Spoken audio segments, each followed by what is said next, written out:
அவர் எஸ்ஐஆரை எதிர்த்து போராடினாரா திமுகவை எதிர்த்து ஆர்ப்பாட்டம் மாநிலத்தில்?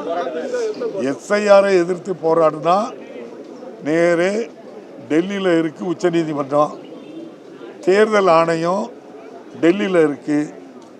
ஞானேஷ்குமார் தான் அதனுடைய தேர்தல் ஆணையுடைய தலைவர்.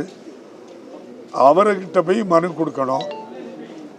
இங்கே மாநிலத்தில் போய் ஒரு மனுவை கொடுத்துட்டு மாநில அரசுக்கு எதிராக போராடினா இது போராட்டம் ஒரு கண் துடைப்பு போராட்டம். ஆர்எஸ்எஸ் சித்தாந்தத்தை மனதுக்குள்ள வச்சுக்கிட்டு வெளியே நானும் போராடுறேன் எஸ்ஐஆருக்குங்கிறத மக்கள் நம்பலை. அதனால்தான் அந்த எஸ்ஐஆர் ஆர்ப்பாட்டங்கிற போர்வையில் தமிழக அரசை விமர்சனம் பண்ணாங்களே தவிர அந்த எஸ்ஐஆருக்கு விரோதமாட்டு எந்த வார்த்தையும் பயன்படுத்தலை. அது சொன்ன வார்த்தைகளே உங்களுக்கு தெரியும். விடுபட்டோம், காலம் இல்லைன்னு தான் சொல்கிறாங்களே தவிர அதனால் என்னென்ன குறைபாடுகள் இருக்குங்கிறதெல்லாம் அவங்க எதிர்த்து சொல்லிக்கிடமுண்டாங்க. நல்ல அவங்க நினைக்க நடக்கும்.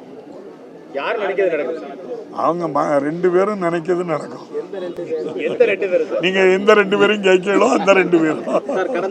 நீங்க கேட்குற கேள்வி அந்த எஸ்ஐஆர் திருத்தத்துக்கு திராவிட முன்னேற்ற கழகத்தினர் என்ன செய்கிறாங்க, அந்த ஒவ்வொரு பூத் வைஸாக போய் நிற்கிறாங்க அப்படின்னு நீங்கள் சொல்கிறீங்க. நீங்கள் முதல்ல தேர்தல் ஆணையம் என்ன சொல்லியிருக்குங்கிறதையும் தெரிஞ்சுக்காளுங்க. தேர்தல் ஆணையம் சொல்லியிருக்கு, அங்கீகரிக்கப்பட்ட அரசியல் கட்சிகள் நாள் ஒன்றுக்கு 50 வாக்காளர்களை அணுகி அவங்களுடைய ஃபார்ம் எல்லாம் பூர்த்தி செய்து பிஎல்ஓ அந்த வாக்காளர் ஒவ்வொரு வாக்குச்சாவடியினுடைய அலுவலர் இருக்காங்க அவங்கள்ட்ட கொடுக்கலாம் அப்படிங்கிறது தேர்தல் ஆணையத்தினுடைய விதி. இதை நம்ம நீங்கள் கேட்டீங்களே முதல்ல விஜய் கட்சிக்காரங்களுக்கும் தெரியாது, யாருக்கும் தெரியாது. அப்போ ஒரு அரசு என்ன செயல்படுது அப்படின்னு சொன்னால் தேர்தல் ஆணையம் என்ன சொல்லியிருக்கோ அதுபடியும் பேர்கிட்ட இருக்கோம். இந்த எஸ்ஐஆர் தவறு அப்படின்ட்டு சொல்லி அதை எதிர்த்து ஆர்ப்பாட்டமும் பண்ணுதோம், போராட்டமும் பண்ணுதோம். உச்ச நீதிமன்றத்தில் என்ன செய்யிருக்கோம், வழக்கும் தொடர்க்கு. ஏற்கனவே கடந்த வாரம் 2 வாரம் ஒத்தி வச்சுருக்காங்க.